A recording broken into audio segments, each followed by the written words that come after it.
mais de um século, cumprindo a profecia, surgiu um grupo pregando a breve volta de Cristo, conhecidos como Adventistas do Sétimo Dia. O movimento cresceu e se expandiu por todo o mundo, hoje com mais de 20 milhões de membros em mais de 200 países. Ao longo de sua história, alguns deixaram esta igreja, alegando ter uma nova luz. Outros chegaram a chamá-la de Babilônia. Mas a igreja continua em frente e se esforçando para cumprir o seu papel na divulgação do Evangelho. Qual barco em águas profundas, às vezes vacilante, segue confiante na promessa de Deus. Ellen White escreveu o seguinte: no dia 23 de dezembro de 1892, aos líderes da Igreja: queridos irmãos da Associação Geral, testifico a meus irmãos e irmãs que a Igreja de Cristo, débil e defeituosa como possa ser, é o único objeto de Deus na terra, ao qual ele dispensa o seu mais supremo cuidado. A Igreja Adventista é Babilônia? É a pergunta que muitos se fazem, devido a uma enxurrada de ataques que vêm de todas as frentes. Olha, eu tenho o privilégio de pertencer à Igreja Adventista do Sétimo Dia, uma denominação cristã que tem como regra de fé e prática a Bíblia, ou seja, do Gênesis ao Apocalipse. Como os reformadores do século XVI, nós também defendemos os 5 solas: sola Scriptura, sola fide, solus Christus, sola gratia, soli Deo gloria. Esses foram os 5 pilares da grande reforma iniciada por Lutero e seus companheiros no século XV e que rapidamente se espalhou pela Europa, Américas e restante do mundo. Na metade do século XIX, a história assinalou o fim do grande período profético de Daniel 8,14. E até 2.300 tardes e manhãs, diz o relato bíblico, e o santuário será purificado. Essa grande cadeia profética iniciou no ano 457 a.C. e esse período terminou em 1844, portanto, na metade do século XIX. E foi exatamente a partir deste tempo que aos poucos surgiu um movimento que hoje é conhecido no mundo como Igreja Adventista do Sétimo Dia. Um movimento profético que tem a missão de pregar as 3 mensagens angélicas ao mundo que carece da misericórdia de Deus. Essa é a missão da Igreja Adventista e nós fazemos parte dela. Com esta igreja surgiu também o dom profético para ajudar esta igreja a se organizar e a propagar essas mensagens com uma base bíblica sólida e profunda. Mas tempos depois surgiram os problemas. 1925 surgiu lá na Alemanha, no tempo da guerra, um movimento chamado Adventistas da Reforma. Eles pretendiam trazer uma reforma na Igreja de Deus.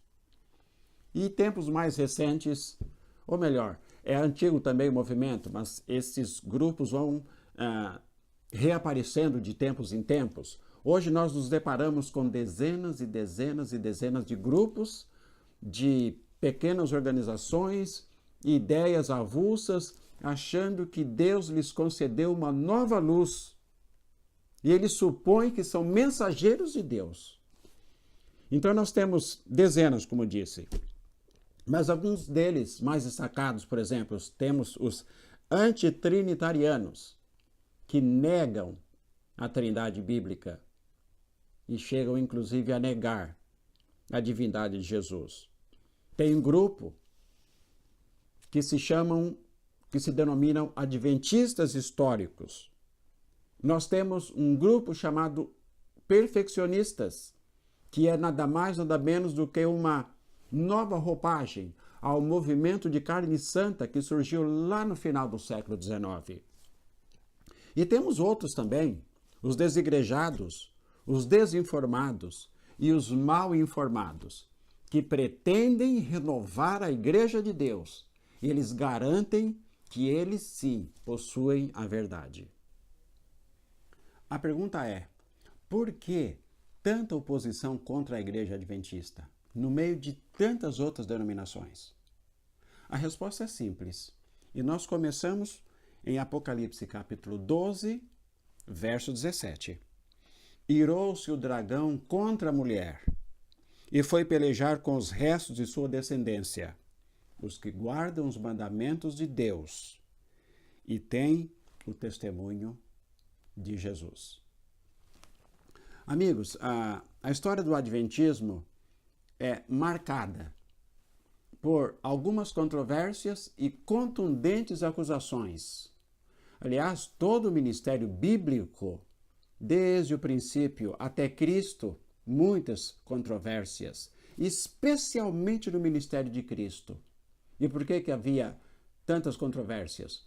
Porque havia o confronto entre a verdade e o erro. Esta é uma das causas das grandes controvérsias entre a Igreja Adventista, outros grupos de fora e, ultimamente, de forma acentuada, entre pretensos adventistas se levantando contra ela. Eu vou apresentar, assim, um rápido histórico para se ter uma ideia do que tem acontecido. Vou dar um exemplo clássico. No tempo da profetisa Ellen White, no final, lá pelos meados do século XIX, um jovem promissor, entusiasta, de visão inteligente, ela viu nele um jovem de talento e que merecia uma oportunidade, uma chance. E ela o convidou para estudar teologia, queria prepará-lo. E ele aceitou o desafio, morou na casa de Ellen White, comia na mesa com eles, era amigo da família, estudou teologia, se tornou um pastor. O nome dele, Dwight Cartwright. Esse jovem começou muito bem. Mas, claro, movidos pelo inimigo, não demorou muito para que ele começasse a fazer acusações contra Ellen White.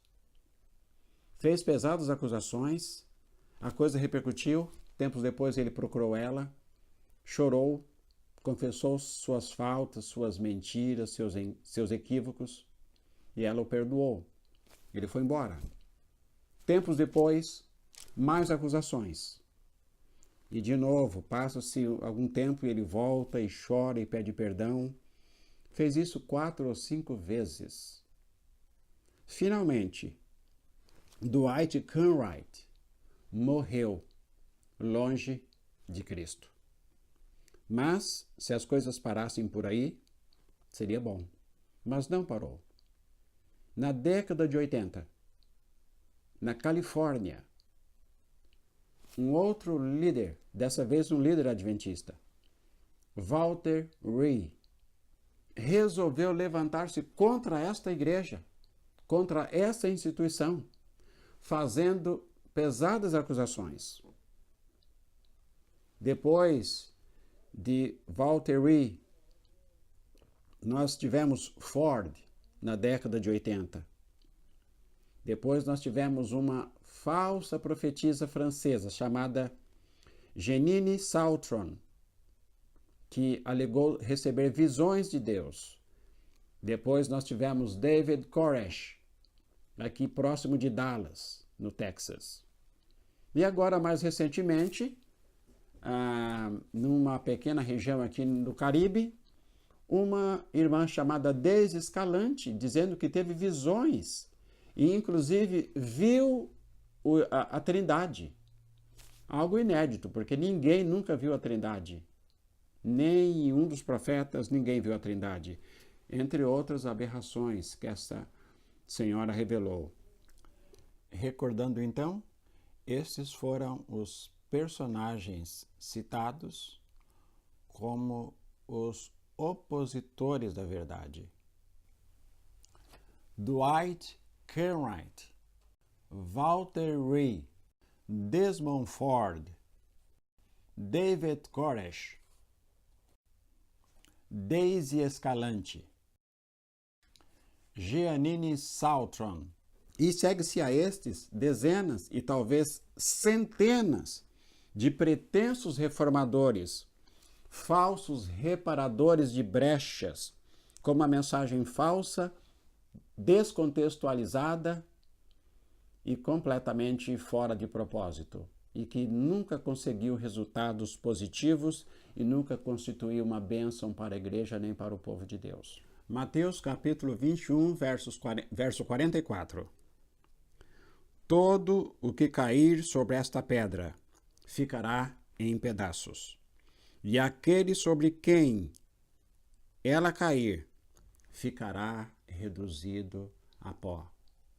Uma mensagem dura, mas infelizmente ela se aplica a todos esses detratores da verdade de Deus, que de alguma forma ou de outra tentaram prejudicar o trabalho de Deus por razões pessoais, ou seja lá quais forem. Pois bem, eu tenho em mãos o livro A Igreja Remanescente. E aqui nós encontramos algumas orientações muito apropriadas para entendermos essas questões com as quais a igreja se depara hoje. Satanás está à testa de todos os acusadores dos irmãos. Tá? Então, é Satanás que está à frente. Não é um outro elemento. Exatamente ele. O príncipe das trevas. Aquele especializado em acusações e destruições e demolição. Nesse livro é dito, a página 42, a igreja de Cristo na terra será imperfeita, mas Deus não destrói sua igreja por causa de sua imperfeição. Mais adiante, a página 33, nós lemos o seguinte: aqueles que afirmam que as igrejas adventistas do sétimo dia constituem Babilônia ou qualquer parte de Babilônia, deveriam antes ficar em casa, que eles se detenham e considerem qual é a mensagem que deve ser pregada presentemente. E a página 23, continuando, nós lemos: ninguém acaricie o pensamento de que podemos dispensar a organização. O erguimento dessa estrutura custou-nos muito estudo e orações, em que rogávamos sabedoria, e as quais sabemos que Deus ouviu. Essa organização, foi edificada por sua direção, por meio de muito sacrifício e lutas. Nenhum de nossos irmãos esteja tão iludido que tente derribá-la. Então, todo esse trabalho que se tenta por aí, de tentar mostrar que nós não precisamos de uma organização, que nós podemos ser a igreja em casa, seja lá onde for, numa vila, no meio, debaixo de uma árvore. Não, Deus tem uma estrutura, um método organizacional capaz de atingir todos os segmentos desse vasto mundo que deve ser evangelizado antes do retorno de nosso Salvador. Review and Herald, 5 de setembro de 1893. Deus tem uma igreja sobre a terra, a qual é o seu povo escolhido. Ele não está liderando grupos separatistas. Ele não está liderando um aqui e outro lá, mas um povo. Salmos, capítulo 1, verso 5. Por isso os perversos não prevalecerão no juízo, nem os pecadores na congregação dos justos. E então, a igreja adventista é Babilônia? de acordo com a autoridade profética da mensageira do Senhor, esta igreja não é Babilônia. Este vídeo foi editado com o propósito de levar confiança e ânimo àqueles que amam a Deus e creem que Ele estabeleceu neste mundo um movimento que deve proclamar sua verdade nestes últimos dias.